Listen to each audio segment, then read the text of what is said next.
Hello guys, എൻ്റെ പുതിയൊരു വീഡിയോയിലേക്ക് എല്ലാവർക്കും സ്വാഗതം. ഇന്നത്തെ വീഡിയോ ഷാരോൺ വധക്കേസിനെ കുറിച്ചാണ്. ഈ കമൽ പാഷ എന്ന ജഡ്ജി പറയുന്നതിനോടൊന്നും യോജിക്കാൻ കഴിയുന്നില്ല.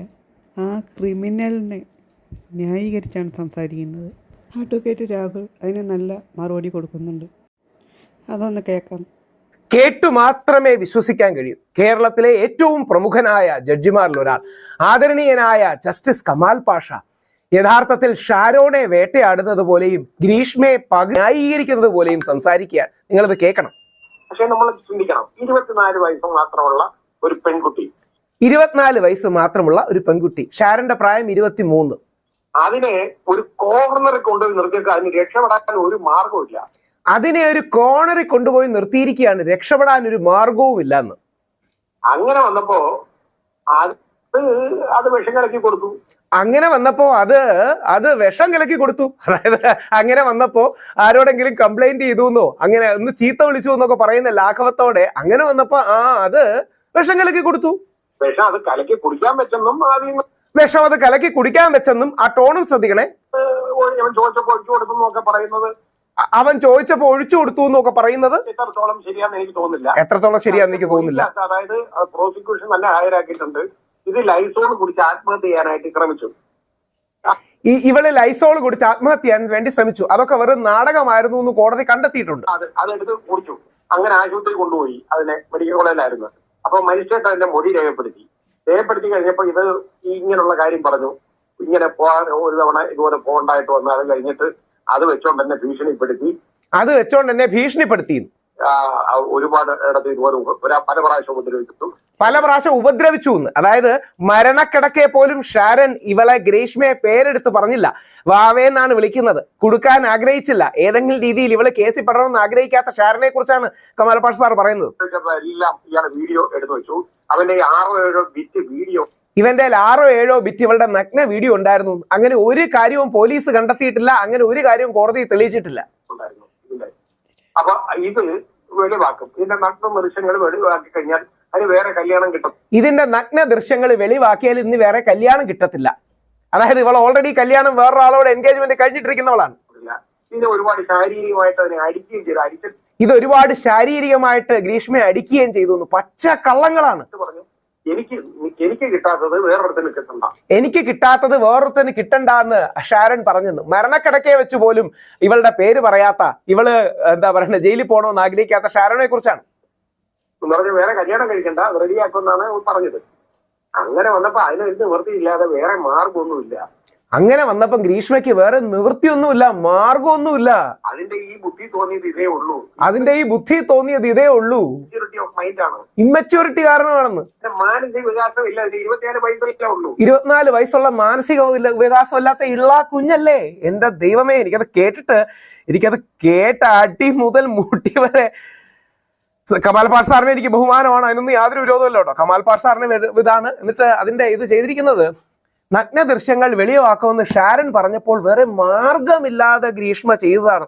അതായത് ഒരുത്തനെ പ്ലാൻ ചെയ്ത് കൊന്നിട്ട് അതിനെ ന്യായീകരിക്കാൻ. നിങ്ങളൊന്ന് ആലോചിച്ച് നോക്കുക. നേരെ തിരിച്ച് ഷാരനാണ് ഗ്രീഷ്മയെ ഇങ്ങനെ ചെയ്തത്. എന്നിട്ട് ഷാരനെ രാഹുൽ ഈശ്വർ ന്യായീകരിച്ചിരുന്നെങ്കിൽ ഈ നാട്ടിലുണ്ടാകുന്ന പ്രശ്നങ്ങൾ എന്തൊക്കെയാണ്? 10-20 പ്രാവശ്യം ഗൂഗിളിൽ സെർച്ച് ചെയ്ത് എങ്ങനെ പാരസെറ്റമോൾ വെച്ച് കൊല്ലാം, എങ്ങനെ വിഷം കൊടുത്ത് കൊല്ലാം എന്ന് സെർച്ച് ചെയ്തതിന് ശേഷം ഈ കൊന്ന ആൾക്കാരെയാണ് കേരള സമൂഹത്തിലെ പലരും ന്യായീകരിക്കുന്നത്. രേഷ്മയുടെ ഇമ്മച്യൂരിറ്റി ഓഫ് മൈൻഡോ എന്ന രീതിയിൽ ചെയ്തതിനാണ് ഇങ്ങനെയൊക്കെ ചെയ്തതെന്ന് കമാൽ പാഷ സാർ പറഞ്ഞതിനെതിരെ എത്രമാത്രം ഔട്ടേജ് ഉണ്ടായി. ഇത് ബഹുമാനപ്പെട്ട കോടതിയുടെ വിധിയാണ്. കോടതിയുടെ വിധി വളരെ വ്യക്തമായി തന്നെ പറയുന്ന കാര്യങ്ങളാണ്. അതായത് കോടതിയുടെ വിധിയിൽ ഓരോ തവണയും ഇവനെ, അതായത് ഷാരനെ വഞ്ചിച്ചും വശീകരിച്ചും ഈ പെണ്ണ് ലൈംഗികതയ്ക്ക് വേണ്ടി, സെക്സിന് വേണ്ടി വിളിച്ചു എന്ന് കോടതി എടുത്തു പറയുന്ന കാര്യങ്ങളുണ്ട്. അങ്ങനെ ഒരു 6-7 തവണ ഇവള് തന്നെ ഇനീഷ്യേറ്റീവ് എടുത്ത് സെക്സിന് കൊണ്ടുപോയ കാര്യങ്ങളും മറ്റും ശക്തമായി പറയുന്നുണ്ട്. ഇവള് സെർച്ച് ചെയ്തതിൽ പാരസെറ്റമോൾ എങ്ങനെ ഇന്റേണൽ ഓർഗൻസിനെ ബാധിക്കും, എങ്ങനെ മരിക്കും എന്ന് തുടങ്ങിയ കാര്യങ്ങൾ പറഞ്ഞ് അവനെ പോയ്സൺ ചെയ്തു. അവക്കൊരു കംപ്ലൈന്റ് കൊടുത്തുകൂടെ? പുറകെ കിടന്ന് ശല്യപ്പെടുത്തുമെന്ന് കൊടുത്തുകൂടെ? അല്ലെങ്കിൽ ബന്ധം വേണ്ടാന്ന് പറഞ്ഞു കൊടുത്തുകൂടെ? ഇല്ലെങ്കിൽ സാധാരണ നമ്മുടെ ആട്ടുകാർ പറയുന്നത് പോലെ മറ്റേ വിവാഹ വാഗ്ദാനം നൽകി പീഡിപ്പിച്ചു എന്നോ പുറകെ നടന്ന് പീഡിപ്പിച്ചു എന്ന് പറഞ്ഞൊരു വ്യാജ പരാതി കൊടുത്താൽ പോലെ ഇവള് വെളിയിലും ഷാറിനകത്തും ആവില്ലേ? പക്ഷേ ബോധപൂർവം ക്രിമിനൽ മൈൻഡോടുകൂടി നടന്ന്, എന്നിട്ട് കോടതിയിലെ ഒരു വരിയാണ്, ശ്രദ്ധിച്ചോണേ, 13/10/2022 ഇവനെ അങ്ങോട്ട് വിളിച്ചു 1 മണിക്കൂർ സംസാരിച്ചു. She manage to have sexual talks with him to generate his sexual interest. മനഃപൂർവ്വം ഗ്രീഷ്മയുടെ ഭാഗത്ത് നിന്ന് സെക്സ് ടോക്ക് ഇനീഷ്യേറ്റ് ചെയ്ത് ഇവളിൽ കുറെ കൂടെ ലൈംഗിക താല്പര്യം ഉദ്ദീപിപ്പിച്ചു. എന്നിട്ട് വീട്ടിൽ ആരുമില്ല, നീ വീട്ടിൽ വരണമെന്ന് വാട്സപ്പ് കോളിൽ വിളിച്ചു പറഞ്ഞു. എന്നിട്ട് അവിടെ വെച്ച് സെക്സ് ചെയ്യാമെന്ന് പ്രോമിസ് ചെയ്തുകൊണ്ട് അവനെ പാറശാലയിലുള്ള വീട്ടിലേക്ക് വിളിച്ചു അടക്കമുള്ള കാര്യങ്ങൾ കോടതി കണ്ടെത്തിയിട്ടാണ് ഈ രീതിയിൽ പറയുന്നത്. ഇതൊക്കെയാണ്. എന്നിട്ട് ഡിസീറ്റ്ഫുൾ മീൻസിലാണ് വിളിച്ചത്, മനഃപൂർവ്വം വഞ്ചിക്കാൻ വേണ്ടിയാണ് വിളിച്ചത്. ആ അർത്ഥത്തിൽ അവസാനം വരെയുള്ള കാര്യങ്ങൾ വ്യക്തമായി പറയുന്ന അവസരത്തിലും ഈ കാഷായ ചലഞ്ചിനെ കുറിച്ച്, എന്നിട്ട് ഇവളെ കാഷായം കുടിച്ച് കളിക്കുമ്പോൾ അവനോട് പറയുകയാണെ, മുമ്പ് കാഷായം കുടിക്കാമെന്ന് ചലഞ്ച് ചെയ്തിരുന്നതല്ലേ, ദാ ഇരിക്കണ് കുടിക്കീൻ എന്ന് ഗ്രീഷ്മ അവനോട് പറഞ്ഞ് അവനെ കൊന്നൊരുത്തനാണ്. ഇമ്മച്യൂരിറ്റി ഓഫ് മൈൻഡ് ആണ്, അല്ല കുട്ടിയല്ലേ. അതായത് ഇവക്ക് ജീവപര്യന്തം വല്ലതും കിട്ടിയാൽ 36 വയസ്സ് വെളിയിറങ്ങും, 36 വയസ്സ് വെളിയിറങ്ങി സുഖമായിട്ട് ജീവിക്കും. അങ്ങനെയാണോ വേണ്ടത്? ഷാരന്റെ മരണത്തിന് ആര് ഉത്തരവാദിത്വം പറയും? അവന്റെ അച്ഛനും അമ്മയും അല്ലെങ്കിൽ അവന്റെ വീട്ടുകാരില്ലേ? അവനൊരു ജീവിതം ഉണ്ടാവുള്ളതല്ലേ? ഇവക്ക് കല്യാണം വേണമെങ്കിൽ വേണ്ടാന്ന് പറഞ്ഞ് പോലീസിൽ കംപ്ലൈന്റ് ചെയ്യണം, അല്ലാതെ കൊല്ലുകയാണോ വേണ്ടത്? എന്നിട്ട് ഓരോ സ്റ്റെപ്പിലും ഇവള് ചെയ്ത മനഃപൂർവ്വമുള്ള ക്രിമിനൽ മെന്റാലിറ്റിയോട് കൂടിയുള്ള കാര്യങ്ങൾ പറയുന്നുണ്ട്. കോകിലാഷം കഷായമാണ് എന്ന് പോലീസുകാരെ തെറ്റിദ്ധരിപ്പിക്കാൻ ശ്രമിച്ചു എന്നടക്കമുള്ള കാര്യങ്ങൾ പറയുന്നു. മരിച്ച ഷാരോണെ പോലും വേട്ടയാടാൻ മടിയില്ലാത്ത പൊതുസമൂഹമുള്ള നാട്ടിൽ നമുക്ക് പുരുഷ കമ്മീഷൻ വേണ്ടേ? ഈ കമൽ പോഷ ഇയാൾ എങ്ങനെയാണ് ജഡ്ജിയായത്? ഇയാളുടെ വീട്ടിലെ മക്കൾക്കാണ് ഇങ്ങനെ സംഭവിച്ചിരുന്നെങ്കിൽ ഇയാൾ എന്ത് ചെയ്യുമായിരുന്നു? ഇരുന്ന് ഓരോന്ന് ആ ക്രിമിനലിനെ ന്യായീകരിച്ച് സംസാരിക്കുകയാണ് ഇയാൾ.